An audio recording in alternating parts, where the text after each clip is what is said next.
Hello दोस्तों, मैं प्रवीण यादव वाराणसी गुरुकुल पाठशाला में आपका स्वागत करता हूं।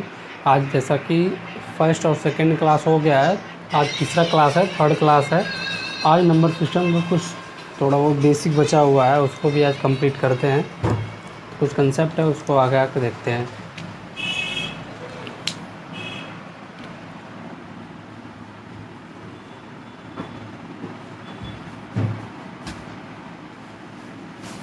कंसेप्ट में आपको पता होना चाहिए, पहला है अनुवर्ती।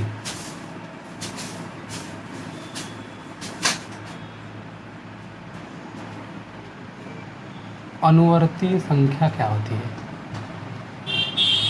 बेसिक चीज़ है, हालांकि आप लोग 6th-7th में पढ़े होंगे। अनुवर्ती संख्या क्या है? तो देखिए, अनुवर्ती संख्या ये होती है ठीक बाद वाली संख्या।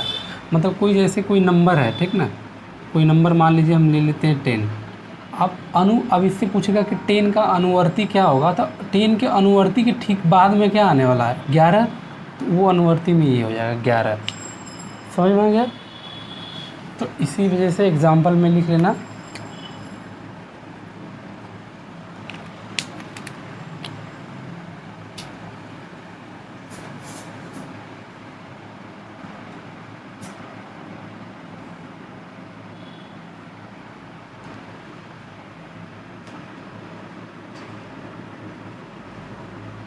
ठीक बाद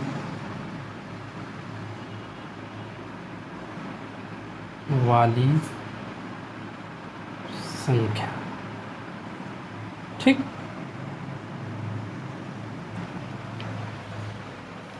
दूसरा क्या है?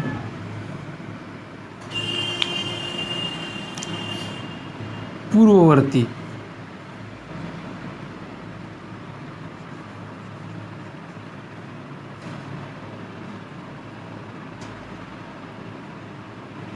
पूर्ववर्ती जो होता है उसके बारे में देख लेते हैं थोड़ा सा। पूर्ववर्ती संख्या क्या होती है?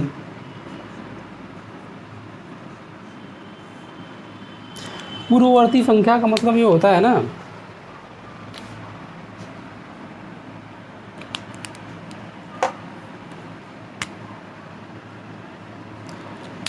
पूर्ववर्ती जो होता है, एग्जाम्पल में एक बार और देख लेना। जैसे मान लो हम मान लेते हैं 9 को, तो ये 9 के पूर्व वाली, मतलब पूर्व क्या होगा? 8 होगा, तो यही होगा इसका पूर्ववर्ती। अर्थात यदि कोई पूछेगा या कोई मतलब पूछेगा कोई नंबर है, उसका पूर्ववर्ती, उस नंबर का पूर्ववर्ती संख्या क्या होगी, तो ठीक उसके पहले वाली जो संख्या होती है वही उसकी पूर्ववर्ती संख्या होती है। ठीक,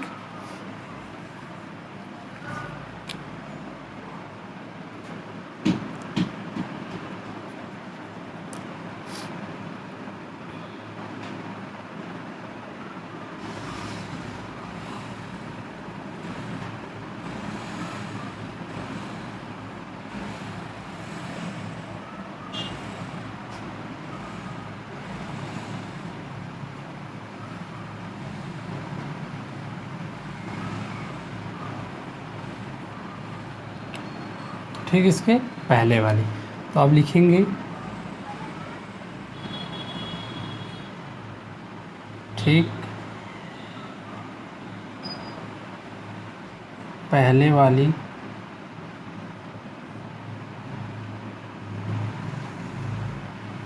संख्या, याद रखना। अनुवर्ती संख्या क्या होती है? ठीक बाद की संख्या। पूर्ववर्ती संख्या क्या होती है? ठीक पहले की संख्या। ठीक,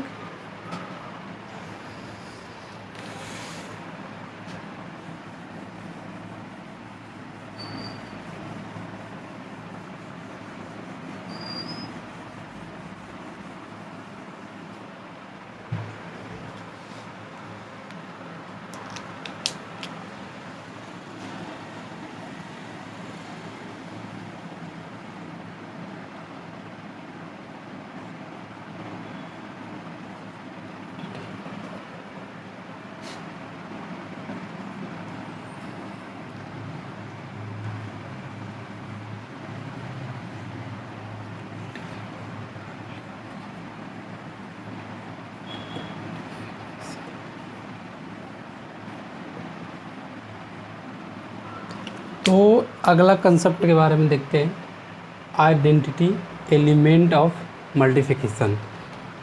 ये अगला कंसेप्ट है, उसके बारे में देखते हैं। इसका हिंदी होता है गुणा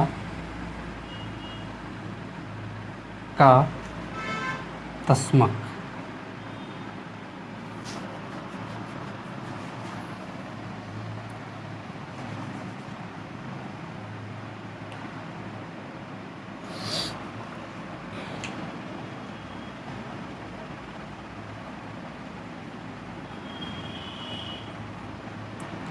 गुणा का तस्मक इसका हिंदी होता है। इसका फॉर्मेट क्या होता है उसको एक बार ध्यान देना। इसका फॉर्मेट हमेशा 1 से लिया जाता है, ठीक ना, मतलब 1 का मल्टीप्लाई करके। जैसे कोई संख्या मान लेते हैं हम,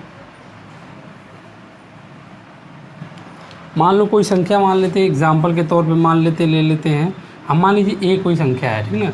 उसमें हमेशा यदि हम a का मल्टीप्लाई करेंगे तो उसका रिजल्ट जो हमेशा क्या आएगा, वही संख्या आएगा। इसी को बोलते हैं आइडेंटिटी एलिमेंट ऑफ मल्टीप्लिकेशन, यही होता है, ठीक।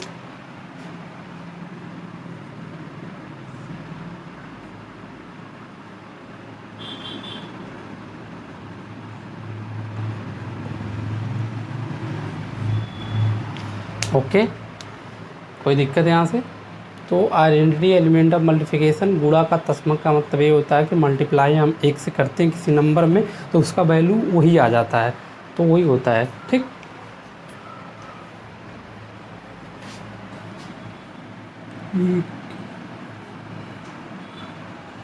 दूसरा होता है आइडेंटिटी एलिमेंट ऑफ एडिशन।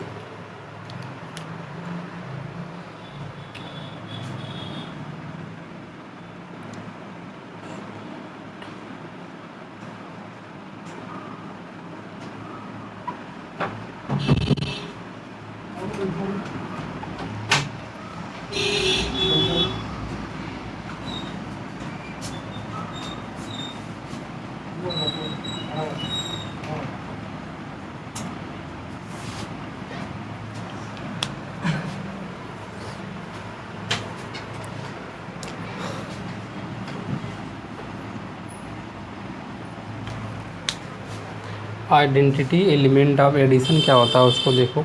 जैसे कोई नंबर है, ठीक ना,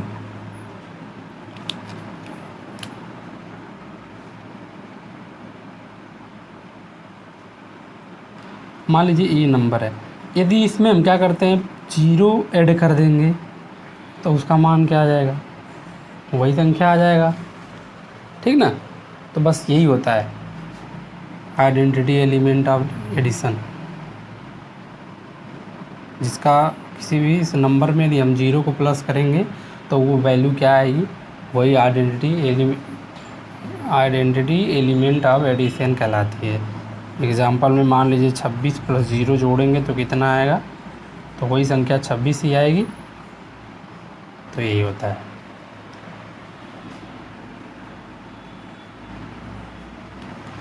ठीक, इस चीज़ को आप लोग ध्यान दीजिएगा, बेसिक सी चीज़ है, पहले से पढ़े होंगे आप लोग, थोड़ा सा एक बार और थोड़ा ध्यान देना है, और कुछ है नहीं इसमें।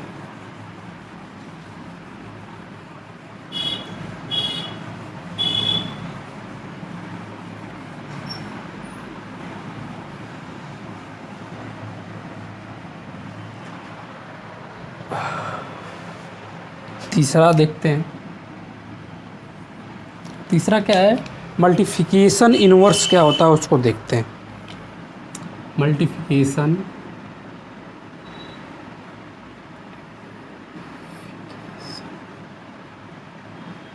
इनवर्स,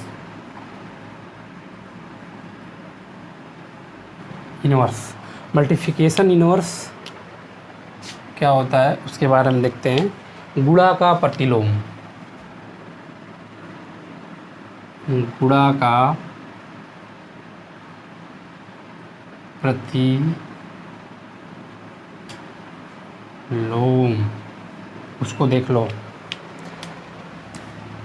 ये जो होता है इसका फॉर्मेट जो होता है 1/, नंबर होता है, ठीक। इसी को देखा जाता है। जैसे मान लीजिए हम कोई संख्या मान लेते हैं ए, एग्जाम्पल के तौर पे देख लेना, मान लो कोई ए है, यदि उस गुणा का मतलब मल्टीप्लिकेशन इनवर्स, मतलब उस संख्या का गुणा का मतलब उस संख्या के प्रतिलोम से यदि हम मल्टीप्लाई करेंगे तो वो वैल्यू क्या आएगी, तो हमेशा क्या आएगी, एक आएगी। ठीक,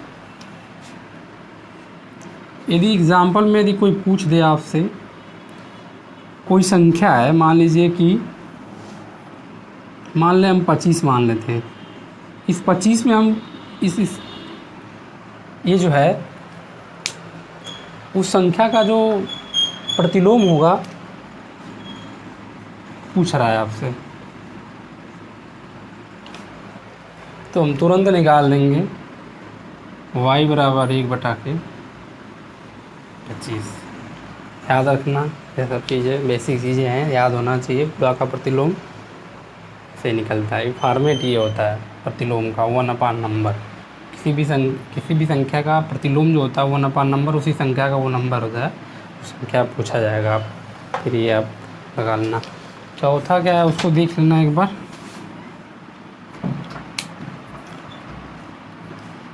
चौथा में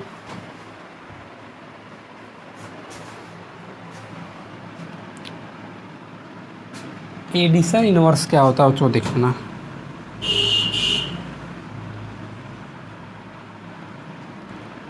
एडिशन इनवर्स,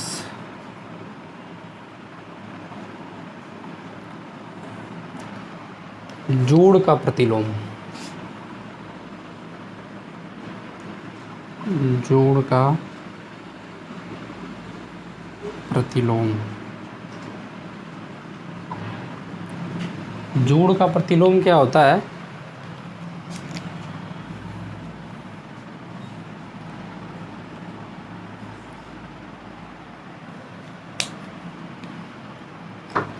मान लो कोई संख्या है एग्जाम्पल में, उस संख्या के नेगेटिव मान से यदि हम इसमें जोड़ कर देते हैं, जोड़ते हैं,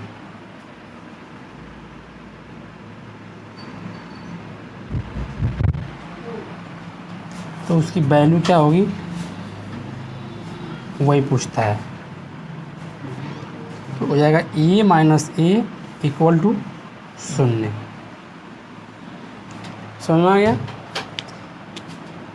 याद रखना।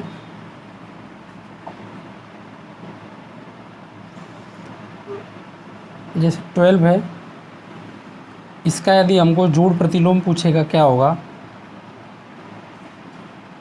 -12, आंसर में आएगा 12 - 12 = 0। इसको ध्यान देना आप। ठीक, ये सारी चीज़ें हैं, मैंने आपको एक एक करके समझा दिया। नोट्स वगैरह बनाना है तो वीडियो पॉज करके आप नोट्स बना सकते हैं।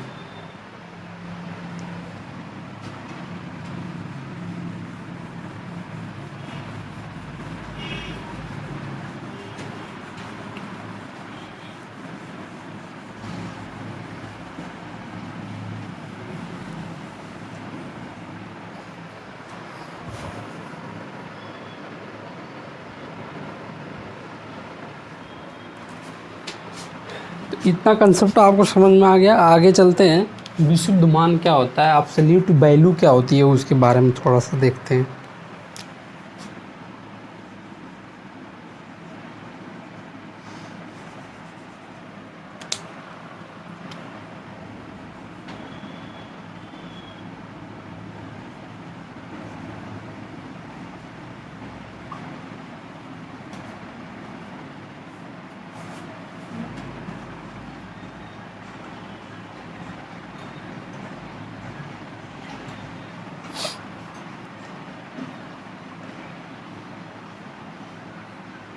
शुद्ध मान,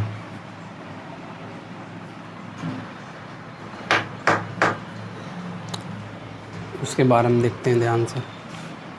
ये ऑलवेज जानते क्या होता है,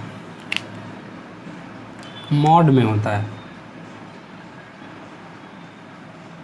तो ऐसे करके, ठीक, ऐसे होता है। कोई वैल्यू मान लीजिए ऐसे इसमें, तो ये हमेशा मॉड में होना चाहिए। जैसे एग्जाम्पल में 5 है, ये है। तो अब इसका यदि हमको विशुद्ध मान पूछेगा तो अब डायरेक्ट लिखेंगे 5। यदि एग्ज़ाम्पल के तौर पे यदि मान लीजिए -5 मॉड है, उसका आंसर में क्या लिख सकेंगे 5। याद रखना दोनों का आंसर क्या आना चाहिए 5 ही आना चाहिए। मॉड की वैल्यू हमेशा पॉजिटिव लेके आती है।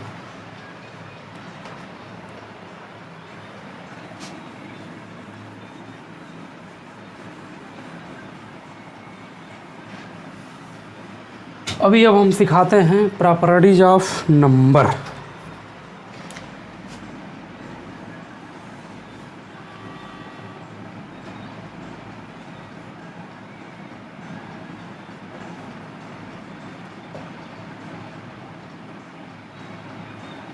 Properties of number.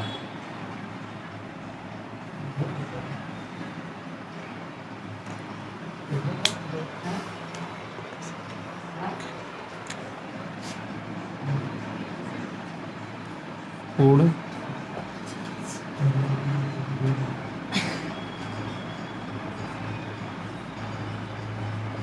के गुणधर्म।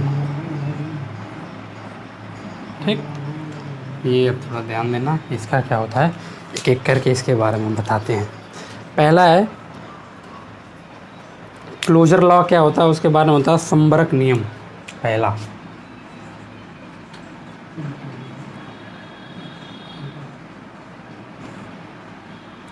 संबरक नियम, क्लोजर लॉ।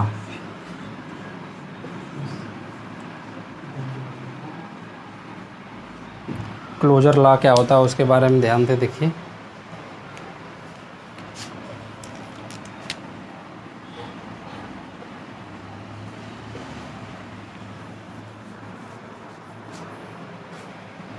इसके बारे में एग्जाम्पल के तौर पे एक बार देख लीजिए। एडिशन में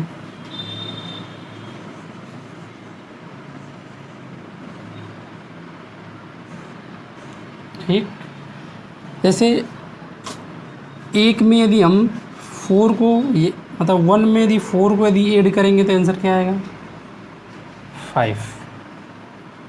-1 को यदि +4 करेंगे तो कितना आएगा 3। -2 को -1 करेंगे तो कितना आएगा -3। बस यही है और कुछ नहीं है इसमें, बेसिक सा चीज़ें। मल्टीप्लाई में देख लीजिए, यहाँ पर जैसे ये 1 है 4 है -1 है 4 है -2 है -1 है, यहाँ पे कोई भी नंबर हो सकता है। ये केवल यही नहीं होगा, कोई भी नंबर हो सकता है। मैं एग्जांपल पे करके एक एक बता दिया हूँ। ठीक,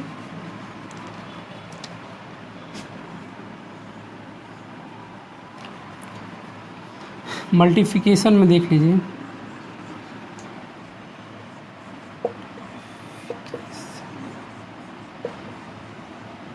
उसके बारे में थोड़ा मल्टीप्लिकेशन का भी एक है, उसको भी देखते हैं। जैसे मान लीजिए इसी को देख लीजिए, यदि हम 1 में यदि 4 का मल्टीप्लाई करेंगे तो आंसर क्या आएगा 4 ही आएगा। यदि -1 में 4 का मल्टीप्लाई करेंगे तो कितना आएगा -4 आएगा। यदि -3 में यदि -4 का मल्टीप्लाई करेंगे तो कितना आएगा 12 आएगा, मतलब 12 आएगा। इससे भी ध्यान दीजिए, मतलब प्लस प्लस भी प्लस होता है, माइनस प्लस मिलके माइनस होता है, माइनस माइनस मिलके क्या होता है प्लस। मल्टीप्लाई में यहाँ पे क्या है प्लस प्लस प्लस हुआ, ये माइनस ये प्लस मिलके क्या हो गया प्लस हो गया। आप बोलोगे सर कैसे प्लस हो गया, क्योंकि बड़ी वाली संख्या हमेशा अपने आगे के वैल्यू को लेके चलता है साथ में। तो ये 4 के आगे क्या है प्लस है। देखिए 1 मिनट, थोड़ा सा ये बड़ा इंपॉर्टेंट चीज़ है, बच्चे बड़ा गड़बड़ा जाते हैं, इसको देखना। जैसे मान लीजिए प्लस में यदि हम प्लस में प्लस करते हैं तो इसका आंसर ही प्लस ही होगा, समझ आया। यदि प्लस में यदि हम माइनस करते हैं तो ये प्लस माइनस तो होगा माइनस ही, हम करेंगे माइनस। लेकिन जो बड़ी वाली वैल्यू होती है, अब इन दोनों में देखेंगे कि कौन सी वैल्यू बड़ी है, तो उसका आगे का जो चिन्ह होता है वो आंसर के साथ शिफ्ट हो जाता है। समझ में आ गया। तो ये चीज़ें आप ध्यान देना, ये बड़ा बेसिक है। सेवन द्वंद्व में ये सब चीज़ें है वो बताया जाता है, तो ये सब बच्चे बड़ा भूल जाते हैं, तो इसको आप थोड़ा केयर करना कि जब प्लस प्लस होता है तो प्लस तो आएगा, इसमें कोई दिक्कत नहीं है। लेकिन जब प्लस माइनस होता है ना, तो प्लस माइनस मिल के माइनस होता है, लेकिन उन दोनों वैल्यू में वो दोनों संख्या जो होता है, उन संख्या में जो बड़ा रहता है ना, उसके सामने की जो वैल्यू होती है उसके साथ का, कि प्लस है कि माइनस, वो उसके साथ शिफ्ट हो जाता है। समझ में आ गया? उसी तरह से ये है, माइनस माइनस मिल के प्लस होता है, माइनस माइनस मिल के प्लस होता है, लेकिन इन दोनों में से जो वैल्यू बड़ी होगी उस वैल्यू के आगे का जो चिन्ह होगा वो आंसर के साथ, उस रिजल्ट के साथ शिफ्ट हो जाता है, याद रखना। मल्टीप्लिकेशन में क्या होता है उसको देखो ध्यान से, प्लस में प्लस का गुणा करेंगे तो प्लस ही होगा, माइनस में प्लस का गुणा करेंगे तो माइनस होगा। अब माइनस में जब माइनस का गुणा करते हैं, यहाँ देखो बड़ा एडवांटेज है कि माइनस में यदि माइनस का गुणा कर देंगे तो प्लस होगा, इसके साथ वो नहीं होता है कि नहीं इसका मतलब जो सिंबल है वो आंसर के साथ शिफ्ट हो जाएगा, ऐसा कुछ नहीं है इसके साथ, केवल ये इस वाले के साथ। जैसे यहाँ पे देखें इन नंबर माइनस माइनस 2 था, तो एक माइनस जो बड़ी वाली वैल्यू थी उसके सामने की वैल्यू जो माइनस में है तो वो आंसर के साथ शिफ्ट हो गई है। लेकिन ये मल्टीप्लाई में ऐसा नहीं होता, मल्टीप्लाई में ये प्लस हो जाता है। समझ में आ गया?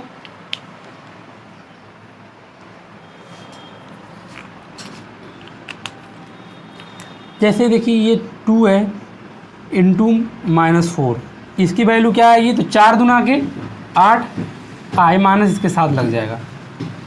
समझ में आ गया? इस सब पे थोड़ा ध्यान देना।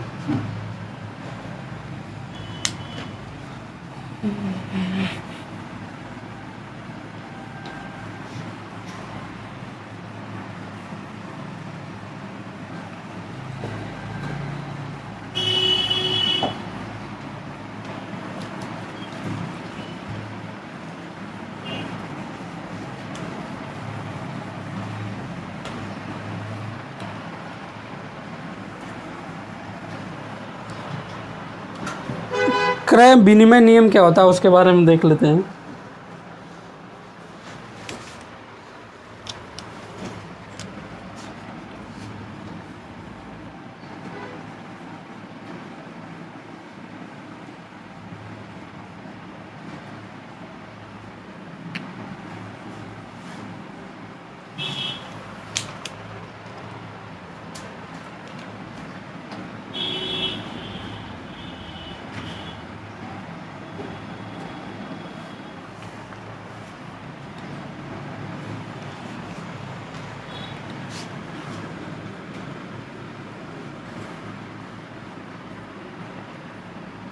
ठीक, क्रय विनिमय नियम क्या होता है उसके बारे में देखिए।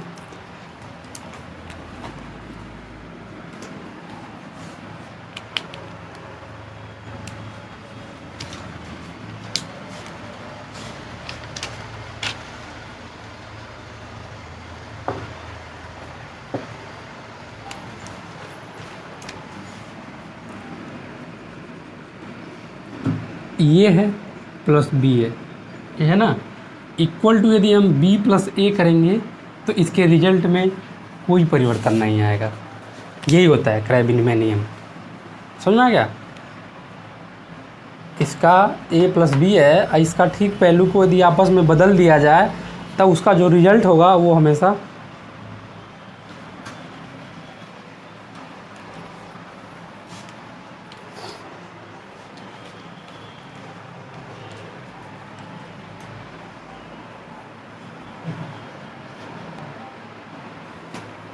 इसको एक थोड़ा संशोधन कर लेना, ये एल की जगह क्या है, टी है।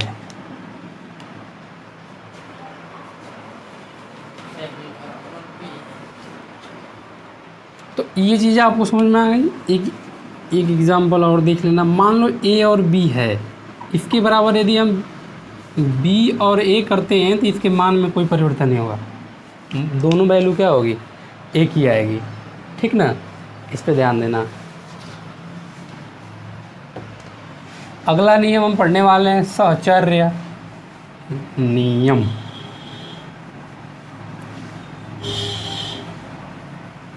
सहचर्य नियम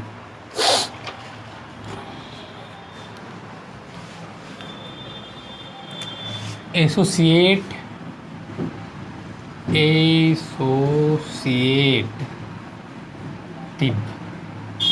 लॉ,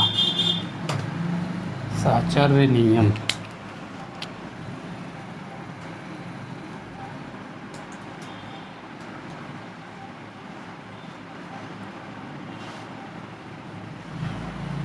ठीक,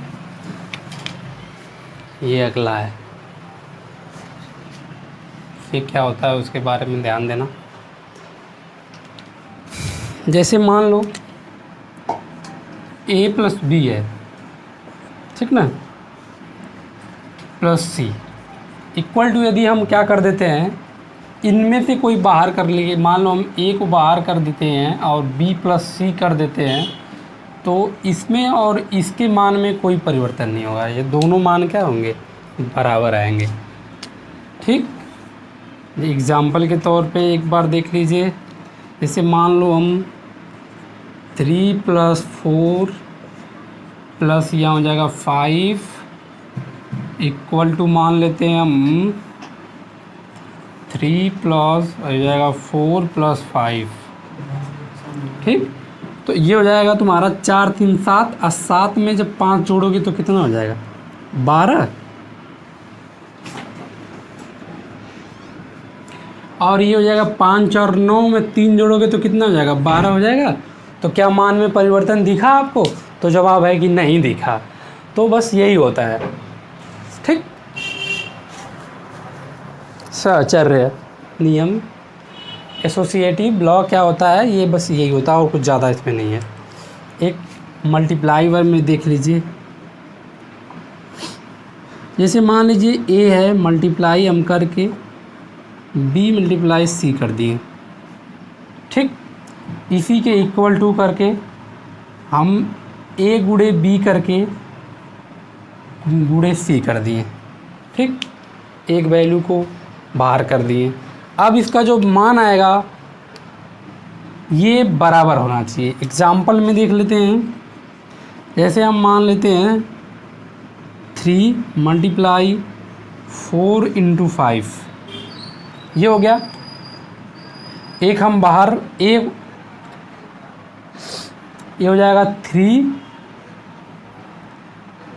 4 मल्टीप्लाई में सी बाहर हो गया, मतलब 5 बाहर हो गया है। ठीक, तो अब देखिए ध्यान से, 5 चौक को 20, अब 20 तिहाई 60, और इधर 4 तिहाई 12, 12 पचे 60। तो क्या मान में कोई परिवर्तन दिख रहा है, तो जवाब है कि नहीं दिख रहा है। तो बस यही होता है एसोसिएटिव लॉ, सहचर्य नियम, यही होता है।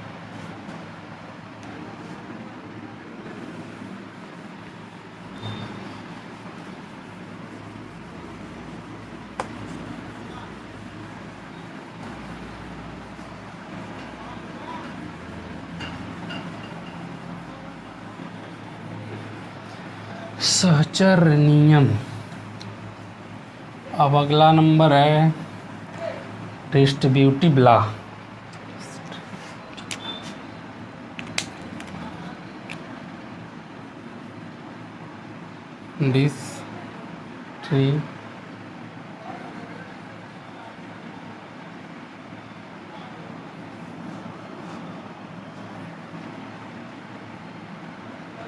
Distributive law.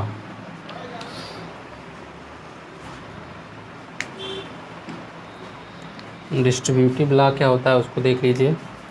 इसको बोलते हैं बंटन नियम। बंटन नियम।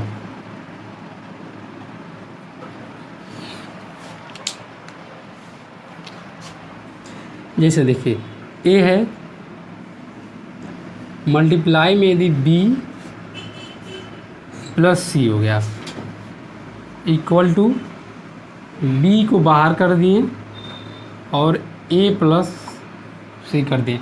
देखिए ये बी से हम यहाँ पे बी को बाहर कर दिए ना, ज़रूरी नहीं है आप इन दोनों में से किसी को भी बाहर कर सकते हैं, वैल्यू हमेशा एक आएगी। ठीक,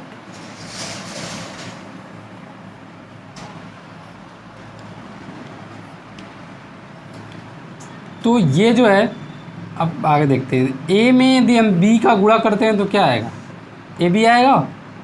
फिर अब ए प्लस है, प्लस, फिर ए का जब हम सी में मल्टीप्लाई करेंगे तो कितना आएगा, ए सी आएगा।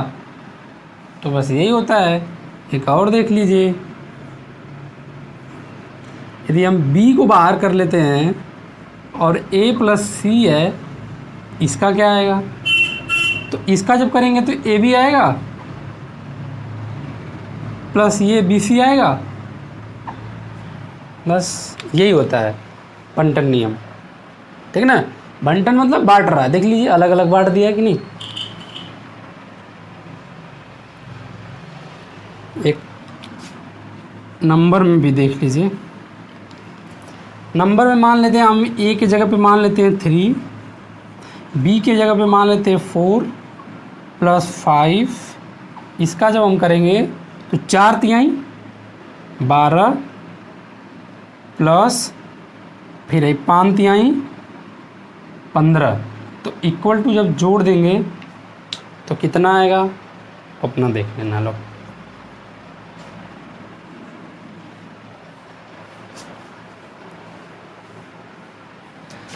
तो प्रॉपर्टीज ऑफ नंबर आपका हुआ ख़त्म। अब आगे हम पढ़ते हैं राउंड अप डेसिमल। दशमलव के बारे में थोड़ा बहुत देखते हैं। राउंड अप डेसिमल क्या होता है?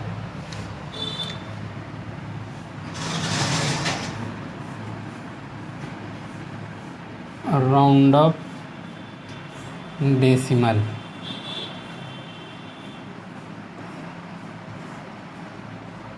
डेसिमल क्या होता है? ठीक, निकटतम दशमलव मान। हाँ भैया ना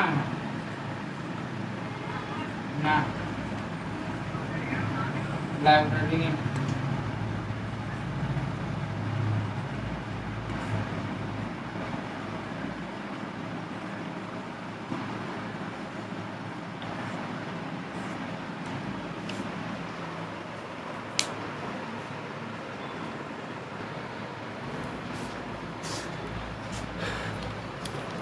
तो राउंड अप डेसिमल निकटतम दशमलव मान क्या होता है उसके बारे में थोड़ा दिखा देते हैं आपको। जैसे देखिए ये कोई वैल्यू है 1.2, 3.6, 3.4, 5.5। ऐसे वैल्यू पे ध्यान देना है।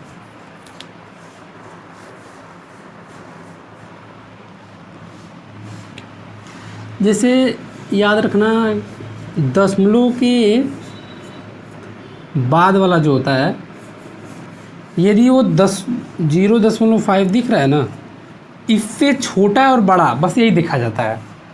छोटा रहेगा तो क्या इंटीजर लिखेंगे, बड़ा रहेगा तो कौन सा इंटीजर लिखेंगे, कौन सा पूर्णांक लिखेंगे, यही बस देखा जाता है। तो ये जो ये 0.2 है वो कहीं ना कहीं ये 0.5 से छोटा ही होगा। तो इसका मतलब इसका दशमलव का जो निकटतम मान होगा वो 1 माना जाएगा। ठीक, इसका क्या है, ये 0.5, ये 0.6 जो है ये 0.6 0.5 से बड़ा दिख रहा है, तो इसलिए इसकी वैल्यू हम क्या मान लेंगे, इसके आगे वाली संख्या मान लेंगे क्या, 4। इसी तरह से ये है, तो ये क्या है 0.4 जो है वो कहीं ना कहीं इससे छोटा दिख रहा है, तो इसलिए इसकी वैल्यू हम क्या मान लेंगे, 3 मानेंगे। ठीक, क्योंकि ये इसके आगे 3 ही होगा। उसी तरह से ये है, तो इसको हम 5.5 को 6 मान के रखते हैं। ठीक, ये सब ध्यान देना, सब सारी चीज़ें। एक चीज़ है थोड़ा नोट में करके देख लेना। जैसे मान लेते हैं ये 25 है 0.9, तो इसमें जानते हैं इसको क्या कहा जाता है और इसको क्या कहा जाता है, ये बड़ा देखना। तो ये वाली जो वैल्यू होती है ना 0.9 वाली, इसको बोलते हैं फ्रैक्शन।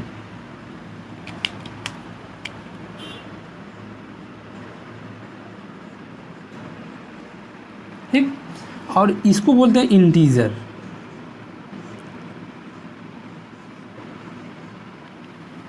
याद रखना, ये ऐसे याद रखना ये सब चीज़ें। ये जो वैल्यू होती है वो फ्रैक्शन में काउंट की जाती है, और ये वाला जो होता है ये पूर्णांक में आता है, भिन्न, ये इसको भिन्न में आता है। ठीक, इसको ध्यान देना।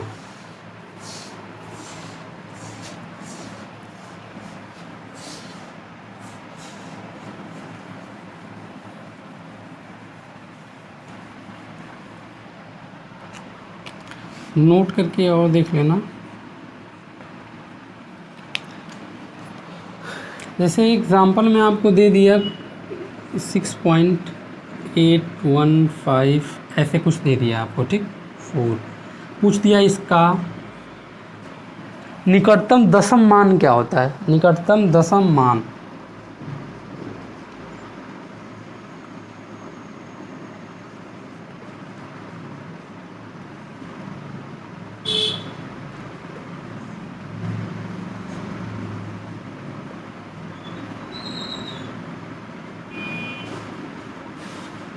आपसे दशम मान पूछ दिया। तो निकटतम दशम मान क्या होता है ना, पहले इसको ध्यान से देखना। जैसे 0.321 है ना, तो ये दशमलव के बाद का जो होता है ना वो 10 पे दशम नंबर होता है।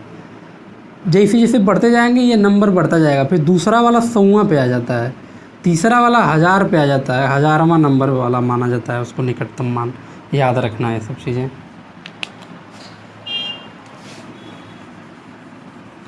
तो उस प्रकार इसका यदि कोई निकटतम आंसर हमको निकटतम दशमलव क्या दशम मान यदि पता चलेगा तो वो हो जाएगा 6.8, क्योंकि इसके बाद 10वां होता है। 10वां के बाद 2 हो जाएगा तो 100वां, 3 हो जाएगा तो 1000 और 4 हो जाएगा तो 10,000 वाले में आ जाता है। ध्यान देना है इसको।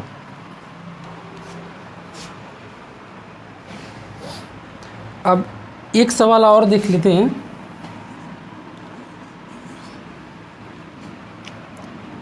सौवां मान लेते हैं 7.8321। इसका निकटतम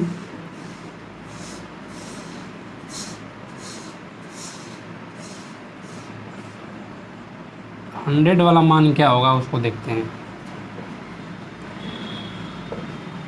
तो हमने बताया ना कि दशमलव के बाद वाला पहला जो होता है वो 10वां पे आता है,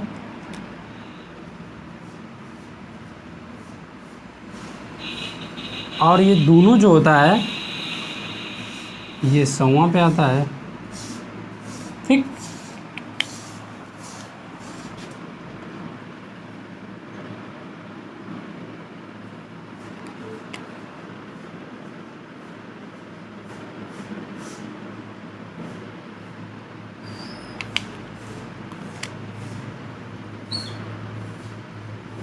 और ये 100वां पे होता है। दोनों, पहला वाला 10वां, दोनों मिला देंगे तो 100वां। तो इसलिए इसका जो 100वां निकटतम मान जो होगा आंसर में क्या लिखेंगे 7.83। ठीक,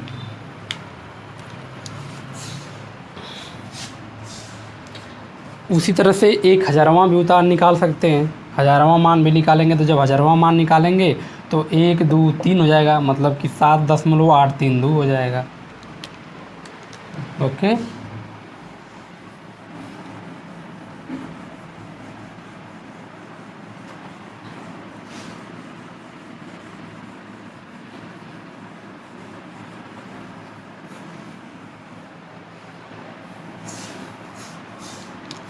अब आते हैं ग्रेटेस्ट इंटीजर वैल्यू क्या होती है उसके बारे में थोड़ा सा ध्यान दीजिए।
ग्रेटेस्ट इंटीजर वैल्यू, अधिकतम पूर्णांक हिंदी में बोला जाता है, अधिकतम पूर्णांक मान।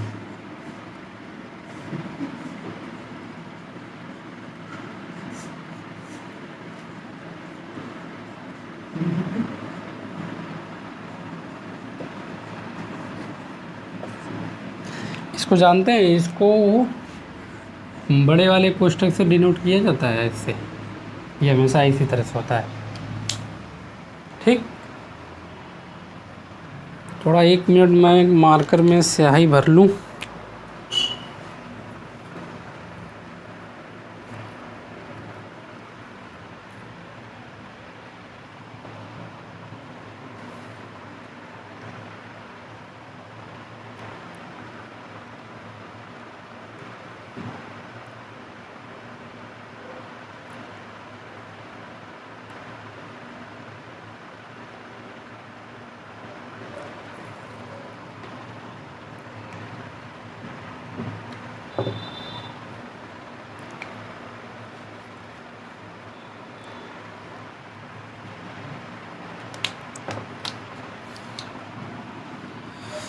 रुकावट के लिए माफ़ी चाहता हूँ, स्याही नहीं था मार्कर में।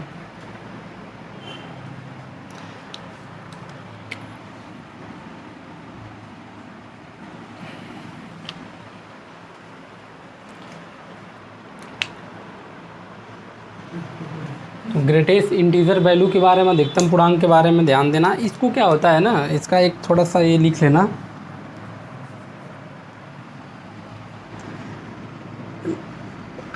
LEFT, लेफ्ट वाली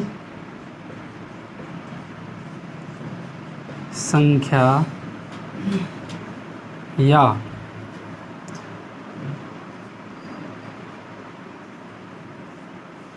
पूर्णांक ही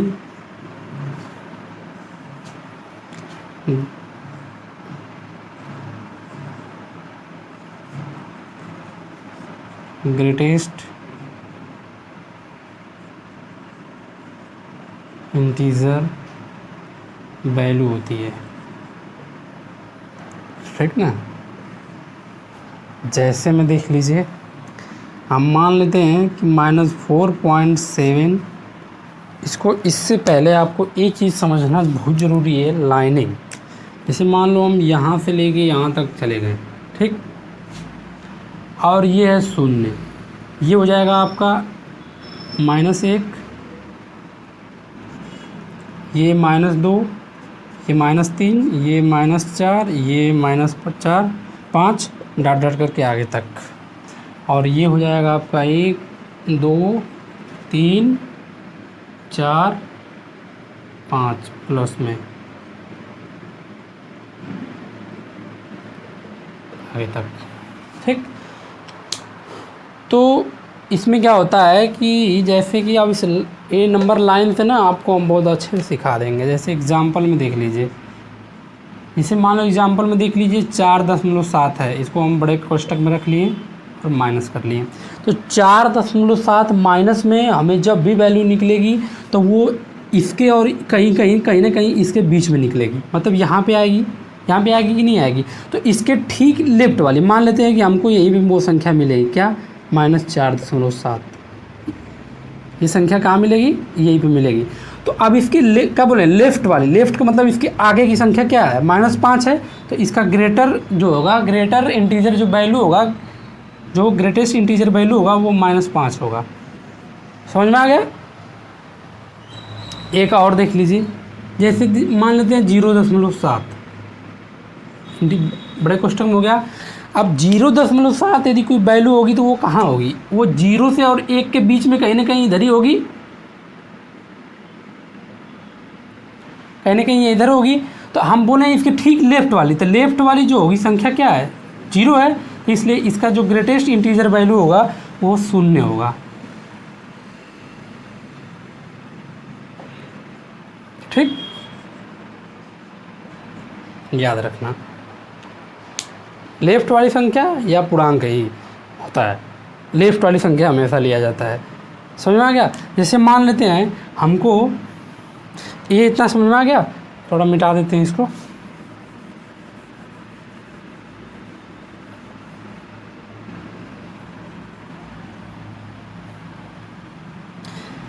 मान लेते हम 2.5 माइनस में, एग्जाम्पल के तौर पे, तो इसका हमको पूछेगा ग्रेटेस्ट इंटीजर वैल्यू क्या होगी।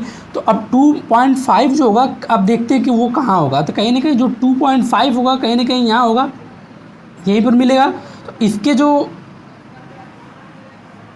लेफ्ट वाली जो संख्या होगी, तो लेफ्ट वाली संख्या क्या है, -3 है। तो ये जो -3 होगा यही इसका क्या होगा, ग्रेटेस्ट इंटीजर वैल्यू होगा, ध्यान रखना। अब उसमें इधर थोड़ा देख लीजिए, एग्जाम्पल में मान लेते हैं हम 4.6 मान लिए।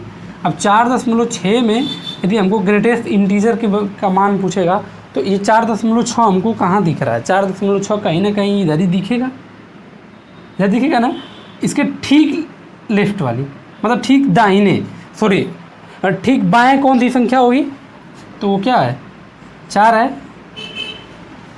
तो इस चीज़ पे ध्यान देना। तो इसका ये ग्रेटेस्ट इंटीजर वैल्यू मानी जाएगी। कोई दिक्कत, बढ़िया से समझो, 1-2 बार और देख लेना और अच्छे से समझ में आ जाएगा। जहाँ ना समझ में आए तो कमेंट में ज़रूर पूछ लेना।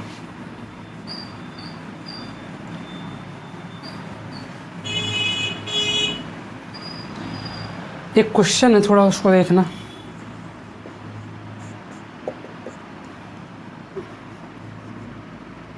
एक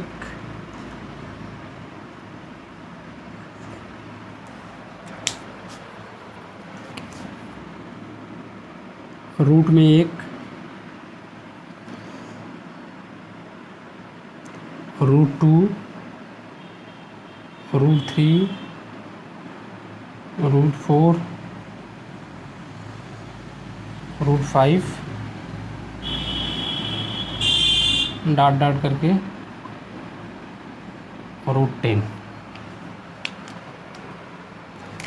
और ये क्या जाएगा, इधर बड़े में हो जाना चाहिए। इसी का ना आपसे मान पूछ रहा है, क्या होगा।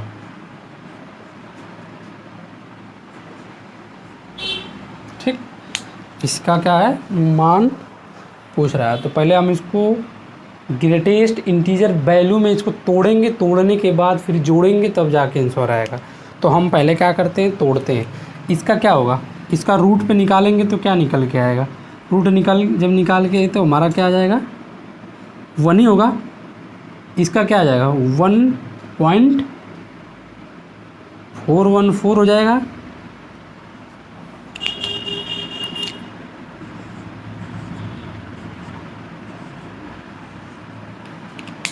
थ्री का क्या होगा, 1.732।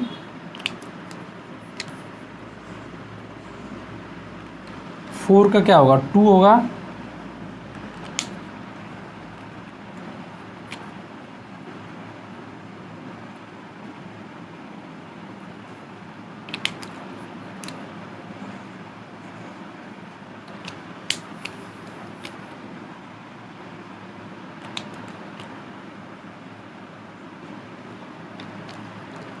और ये होगा 2 पॉइंट समथिंग होगा, 2 पॉइंट समथिंग होगा। और जो 10 है ये क्या हो जाएगा, 3 पॉइंट समथिंग होगा, ये होगा ना।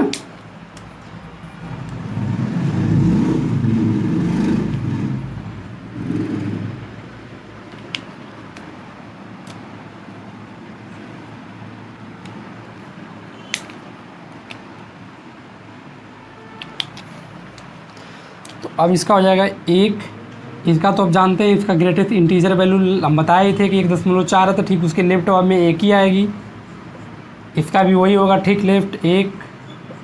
इसका क्या हो जाएगा, 2 + 2, आगे आने वाले सारे सब क्या आ जाएंगे, 2 ही 2 आएंगे।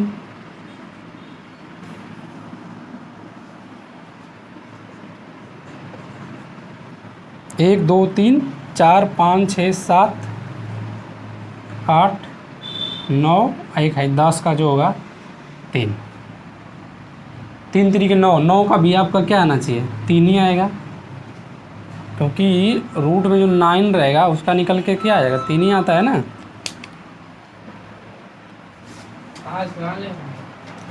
अब जोड़ लीजिए 3 2 2 4 6 8 10, 10 3 13, 13 6 19।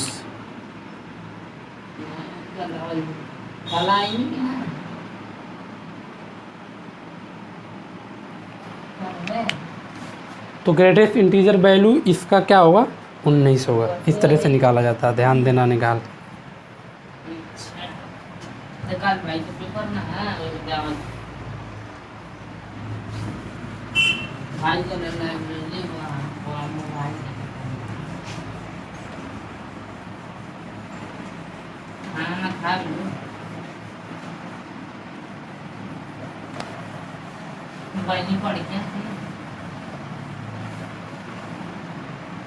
हाँ कुछ पता ना चला था संडे नोट में लिख लीजिए क्या है, जैसे ये है, ये मान लो कोई संख्या है, ये संख्या क्या होता है अपने आप में पूर्णांक होता है, ठीक। तो जो ए होता है यही क्या होता है ग्रेटेस्ट इंटीजर वैल्यू होती है, ठीक, याद रखना। ये जो होता है ये ग्रेटेस्ट इंटीजर वैल्यू होती है, याद रखना ध्यान से।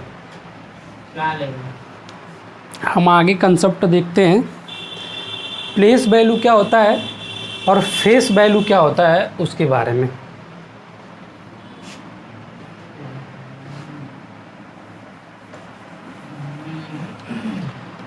प्लेस वैल्यू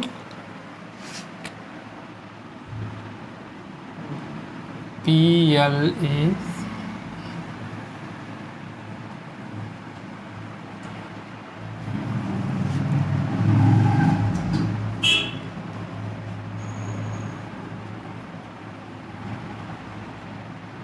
और फेस वैल्यू क्या होती है, स्थानीय मान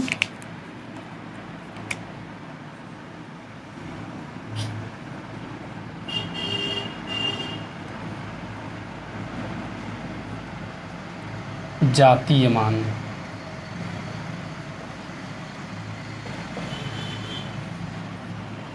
क्या होता है इसको देखते हैं।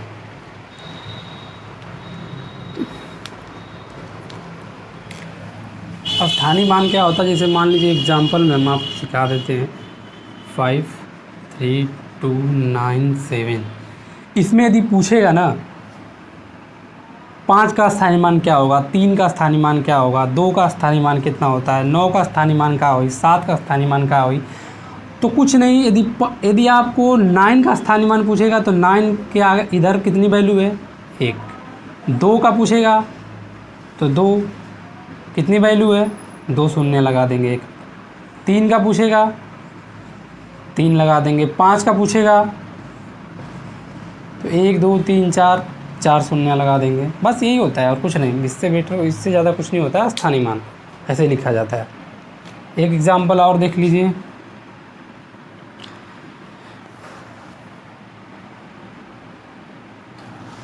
पच्चीस 37 8.5 7 3 2।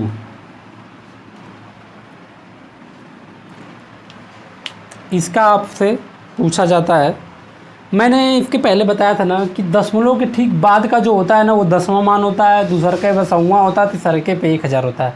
ये चीज़ें याद रखना, भूलना मत। अब इसके बाद ये वाला जो होता है वो इकाई, दहाई, सैकड़ा, हज़ार, 10,000 ऐसे इसको काउंटिंग की जाती है। ये भी भूलना मत, अच्छा चीज़ है।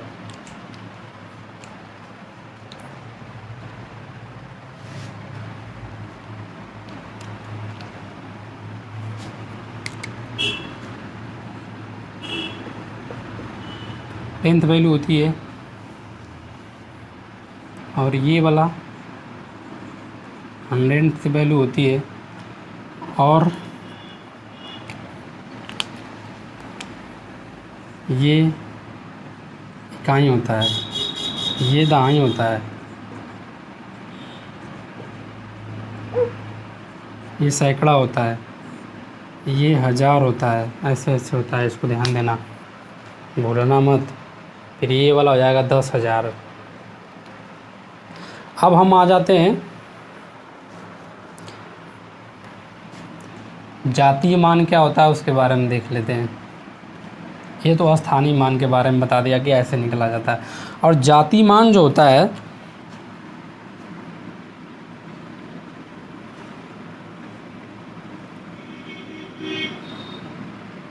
फेस वैल्यू जो होती है, फेस वैल्यू में क्या होता है ना, वो वही संख्या होता है जिस संख्या को पूछा जाता है। जैसे कोई मान लो नंबर दे दिया जाएगा, आपको दिया जाएगा कि इसमें इस नंबर का कितना फेस वैल्यू होगा ना, तो जो पूछा जाता है वही उसका आंसर होता है। जैसे देख लो, मान लेते हैं 25, 26, 9, 3। इसमें यदि हम पूछ देंगे कि 5 का फेस वैल्यू का होगा, तो 5 का जो फेस वैल्यू होगा वो 5 ही होगा। वो वही संख्या होती है जो संख्या पूछी जाती है। ठीक, इसमें कुछ ज़्यादा नहीं है। बस फेस वैल्यू का मतलब होता है, जातीय मान का मतलब होता है कि जिस संख्या के बारे में पूछी जाएगी वही उसका आंसर होता है, वही उसका जातीय मान होता है।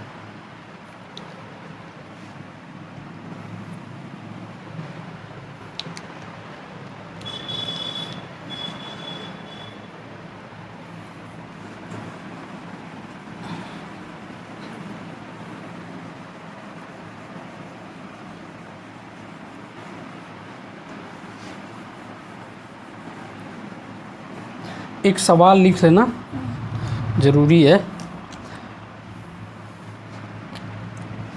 क्वेश्चन नंबर 25.758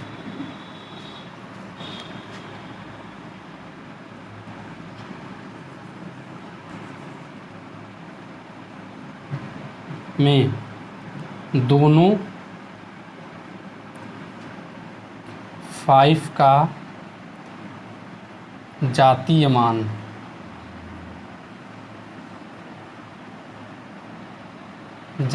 आपसे पूछ रहा है। ठीक, क्या होगा दोनों 5 का?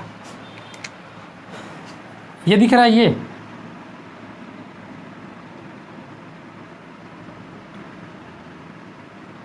तो इसका जो निकलेगा, इसका दशमलव ये मान लेते हैं, तो इसका तो हम निकाल के लेके आ जाएंगे 5/100।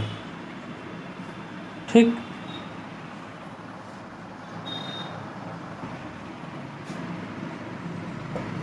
हो गया। तो अब इसी को फिर बाद में लिख लेंगे 5.05 आंसर में।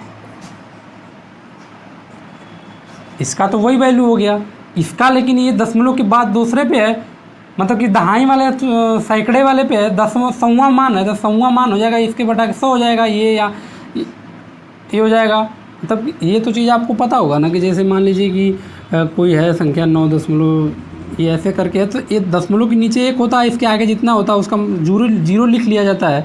तो 2 है तो 2 जीरो हो गया है, तो उसी तरह से यहाँ 1 मान लेते हैं, तो ये 1 2 जीरो हो गया, ये बटा के हो जाएगा। तो फिर इसके बाद इसको हम, ये इसका जातीय मान ये हो जाएगा और इसका जातीय मान ये हो जाएगा, इसलिए ये हो जाएगा आंसर इसका। भूलना मत, बहुत काम की चीज़ें हैं। फेस वैल्यू और इसके बाद स्थानीय मान में ना बंदे भूल जाते हैं, क्या करें, दिमाग से उतर जाता है। तो बहुत सस्ता चीज़ है, लेकिन दिमाग से उतर जाता है। नोट में लिख लेना,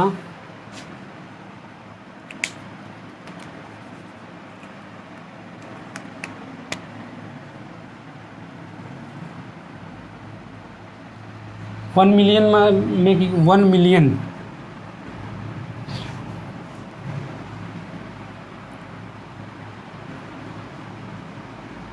1,000,000 इक्वल टू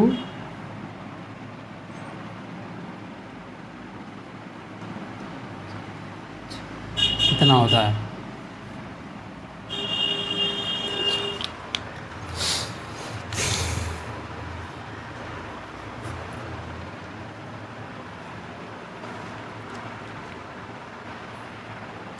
एक सवाल है, थोड़ा बड़ा ठीक ठाक सवाल है, मेरे पीडीएफ में दिया है, उसको देख लेते हैं।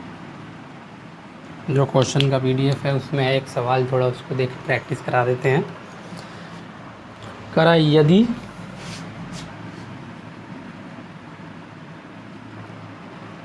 $8,840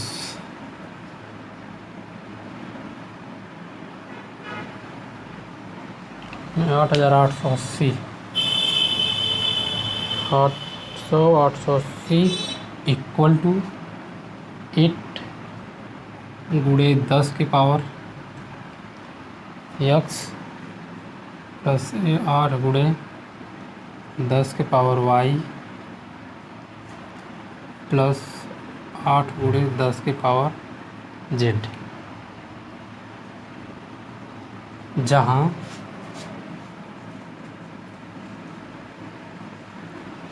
x y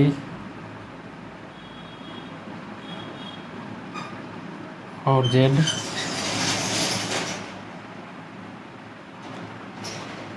पूर्ण संख्या है, पूर्ण संख्या है, तब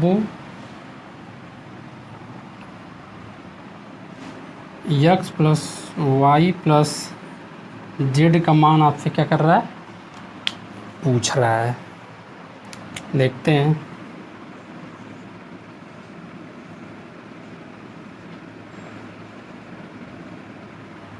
ठीक,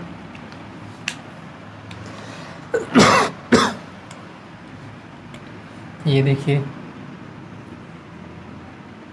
8 1 2 3 4 5, तो 10 के पावर क्या हो जाएगा, 5 हो जाएगा। इस पे देखते हैं, 8 गुणे 1 2, 10 के पावर कितना आ जाएगा, 2। इसको देखते हैं, 8 गुणे 10 के पावर कितना हो जाएगा, 1। समझ में आ गया? तो ये जो है x को डिनोट कर रहा है, और ये जो है y को डिनोट कर रहा है, और ये जो है z को डिनोट कर रहा है। ठीक, तो x बराबर 5 है, y बराबर 2 है, और z बराबर क्या है, 1 है। इन तीनों का जोड़ पूछा है। तो 5 2 7 और 1 8, इसका क्या हो जाएगा, आंसर हो जाएगा। सवाल को देख लो। स्थानीय मान प्लेस वैल्यू के मान जैसा सवाल है, बोले तो स्थानीय मान जैसा।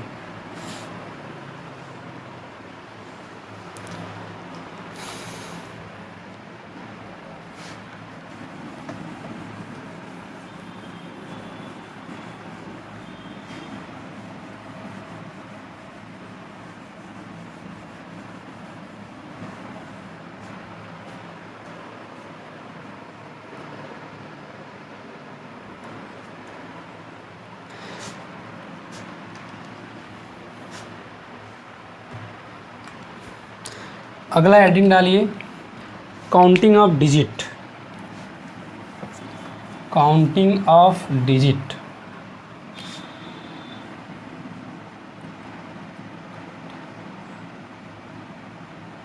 Counting of digit. जो काउंटिंग ऑफ डिजिट है, इसको हम कल के क्लास में बताएंगे। ठीक, संख्या का जो कितनी सारे संख्याएं हैं, उसको डिजिट कितने काउंटिंग करके कल सिखाया जाएगा। तो थैंक यू। क्लास आपको अच्छी लगी हो तो लाइक, सब्सक्राइब और शेयर करना ना भूलें।